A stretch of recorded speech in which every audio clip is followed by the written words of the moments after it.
Welcome, Deep Divers. Today we're taking a deep dive into the 2025 Houston Texans season. Definitely a team that made some serious noise last year. Yeah, they did. We've got a listener request here, basically a mission to unpack everything, roster moves, coaching changes, and, what we can expect on the field. That's right.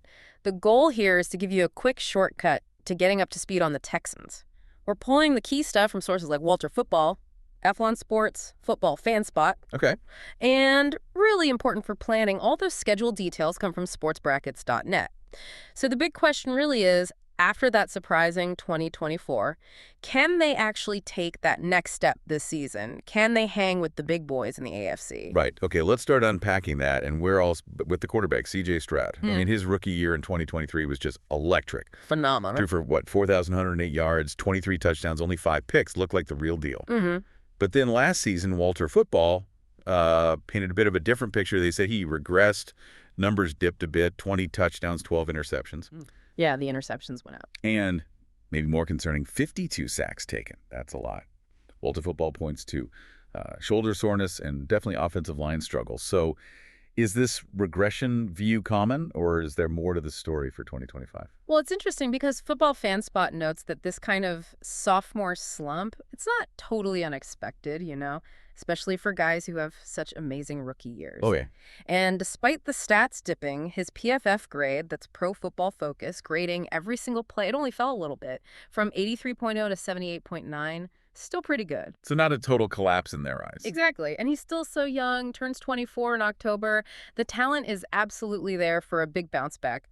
SI.com even makes this really bold prediction. Oh, yeah. They think Stroud throws 30-plus touchdowns and takes fewer than 40 sacks this season. Wow, okay. 30 touchdowns and under 40 sacks. That's a huge jump from 52 sacks last year. Monumental leap, yeah. Getting under 40 would put them, top half the league in protection. So what's driving that confidence from SI.com, especially when Walter Football highlighted those struggles? And, talking sacks obviously leads us straight to the offensive line. Seems like a real point of contention there. Exactly. SI.com's confidence probably comes down to his raw talent, the idea that last year was more about, external stuff, the shoulder, the line, not a real drop in his ability. Makes sense. But yeah, the line. Both Athlon Sports and Football Fan Spot really highlight that decision to trade away Laramie Tunsil, Pro Bowl left tackle. Right. And they framed it as Moneyball reasons. Basically a financial strategy, right? Prioritizing cap space maybe for future deals for young guys over keeping a high-priced veteran, even a great one. So what was Walter Football's take on that Moneyball trade? How did it impact the line now? Well, Walter Football didn't mince words. They explicitly said the offensive line got much worse because of it. Ouch. Yeah. Cam Robinson, his likely replacement, they call him mediocre. Trent Brown at right tackle, known for being injury-prone. Not ideal.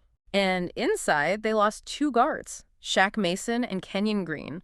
They're replacing them with Titus Howard and Juice Scruggs, who both actually moved positions. Scruggs apparently saw his pass protection grade drop after moving from center. So shuffling pieces around. Right. And Football Fan Spot just summarizes the whole group pretty bluntly. More quantity than quality. They think it'll probably stay below average. So, saved money, yes. Better line.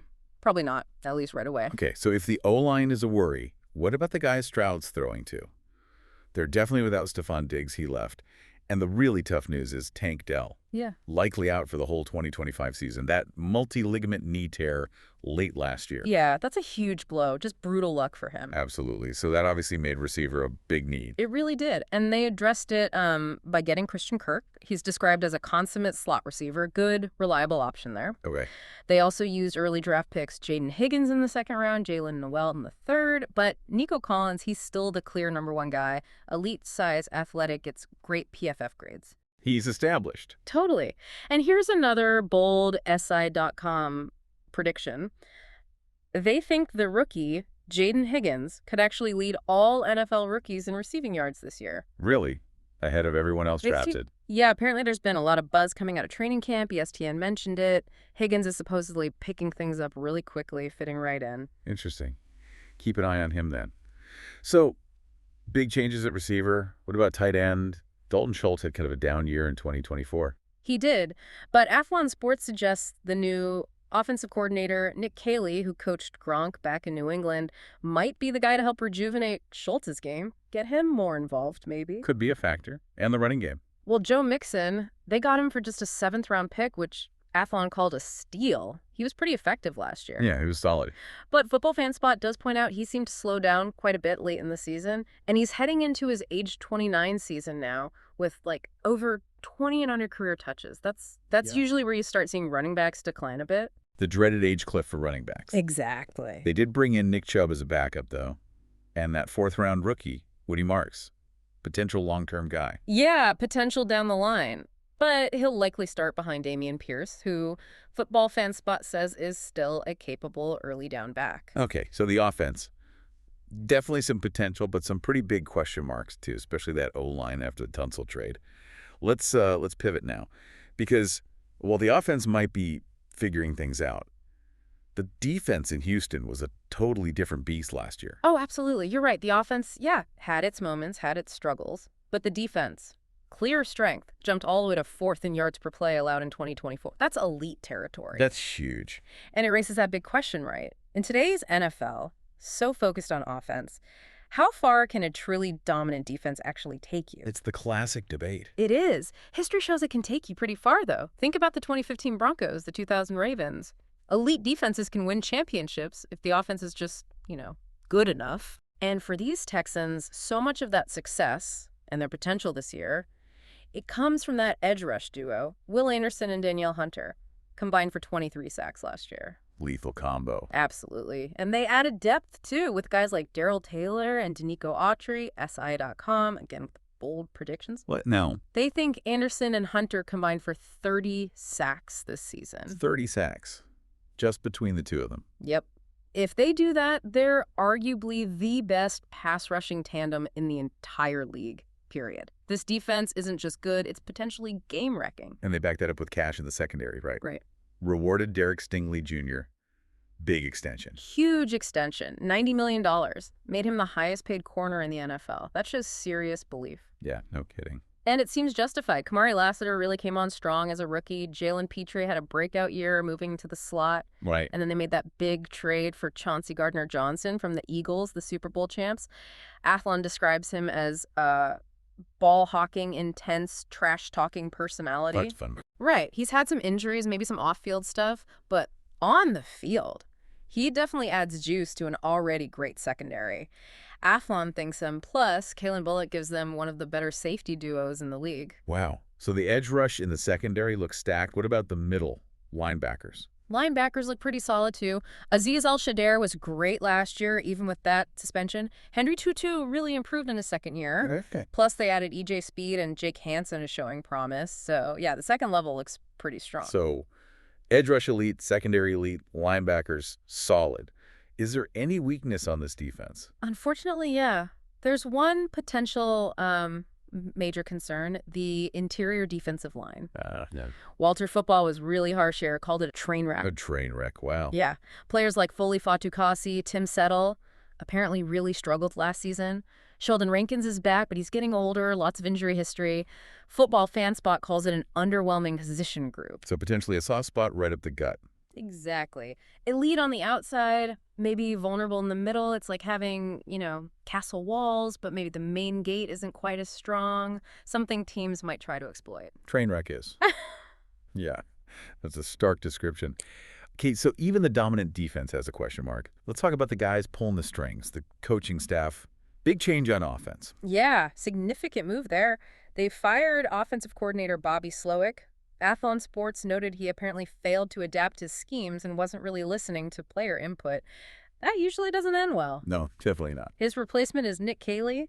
He comes with ideas from Sean McVay's system, Bill Belichick's system. And importantly, the expectation is that C.J. Stroud gets more freedom at the line, more audibles, more control. That should help. Letting your talented young QB cook a bit more. And the owner, Cal McNair, seems really optimistic. Said the team is pretty darn close to a championship, ready to take another step, building on those back-to-back division titles under D'Amico Ryans. High expectations from the top, for sure. Ryans has definitely changed the culture there. No doubt. So you put all these pieces together, the potential on offense, the really strong defense, the coaching changes. What are the actual predictions looking like for 2025? Win-loss records. Well, they vary quite a bit, which kind of reflects all these points we've been discussing, right? The strengths and weaknesses. Sure. Walter Football predicts 9-8, puts them second in the AFC South. They mainly point to those O-line issues, keeping them from being, truly elite. Okay, respectable, but maybe not the leap McNair wants. Right. Then you have Football Fan Spot. They actually project 7-10. Oh, below .500. Yeah, but they still have them finishing first in the AFC South, by default, as they put it. Wow, winning the division at 7-10. That says a lot about the division, maybe. Or maybe just how much they believe the Texans can outperform that record if things click, especially with that defense. It shows how wide open things might be. But then there's that SI.com prediction we mentioned earlier. That's the real outlier, isn't it? Oh, yeah. That's the eye-opener. SI.com goes really bold. Texans reach the AFC Championship game. Whoa, okay, so what's the thinking there? How do they justify that big of a leap, given the O-line concerns and everything? Their logic is basically, look, you have a franchise QB on a cheap rookie deal. That gives you flexibility everywhere else. You have proven weapons, even with Dell's injury.